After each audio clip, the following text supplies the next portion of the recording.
Sino-sino yung katakot-takot na mga congressmen na palagi na lang nagre-request ng funding sa nature. Dito po lalabas lahat ito. Makikita po namin. And I'm sure the office will cooperate with the Blue Ribbon Committee. Dito po makikita natin yung napakahilig mag-request ng funding. Tama po ako, hindi? Tama po, Your Honor. Okay. Yun pong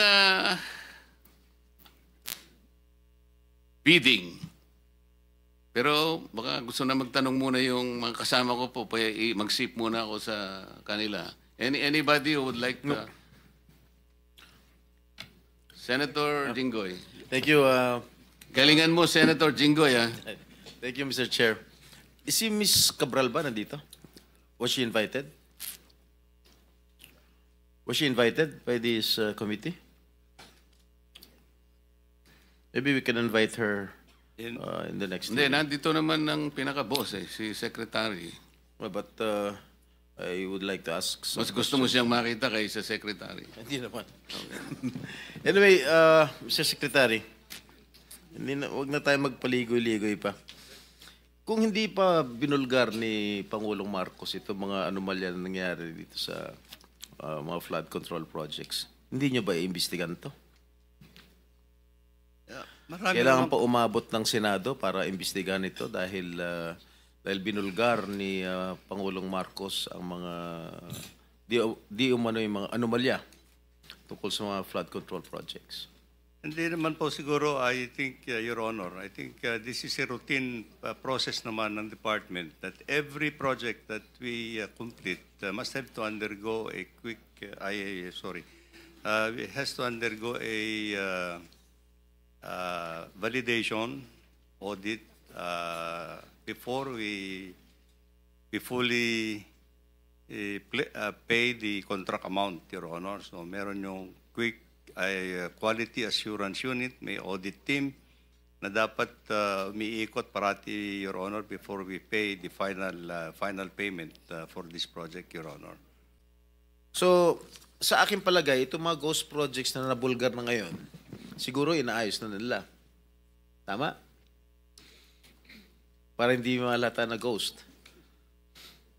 And I don't think that they will have that capability anymore, Your Honor, because I think if these were ghost projects in the first place, they would not have delivered the time actually to do anything at this point in time.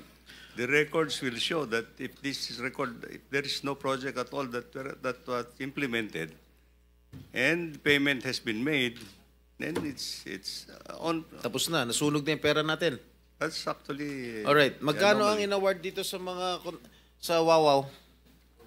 Wawaw Builders. I don't have the figure right now, Mr. Chair, but I think it's predominantly. No. Meron mga figures dyan. Huwag niyo ako lulukoyin dito.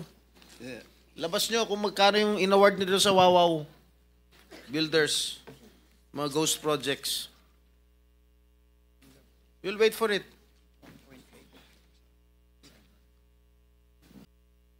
The number of projects, the total projects, total cost of the projects that have been implemented is 9 billion.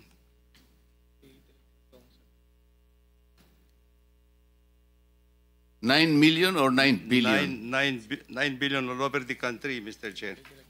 But let me just point out, in Bulacan alone, Wawaw Builders had 85 projects amounting to 5,971,811,000. In Bulacan alone. What about the three municipalities that I've mentioned?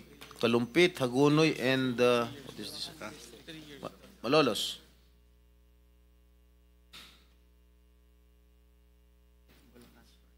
This is for Bulacan First Engineering District Office, Your Honor.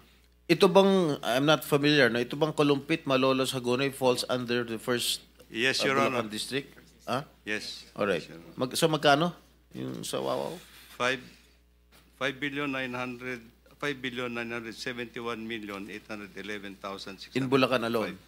In Bulacan First Engineering District, Your Honor. So yung 5 billion na inaward sa Wawaw Builders para sa Province Bulacan First are engineering. all ghost projects. Correct? Hindi Secretary, naman, Your Honor. for the record, the total is 9 billion. That is nationwide. Nationwide. Nationwide. Nationwide, Your Honor. Pero, Pero lahat 5 yun, billion ghost na projects. Your Honor. So, Ghost projects lahat. No po. Hindi po. So ang ghost project lang na sinasabi mo, sa Bulacan lang.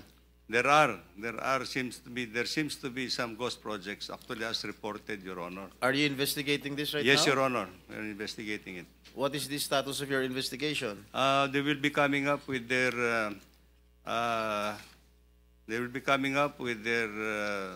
financial and physical report in 1 week's time, Your Honor, to my office.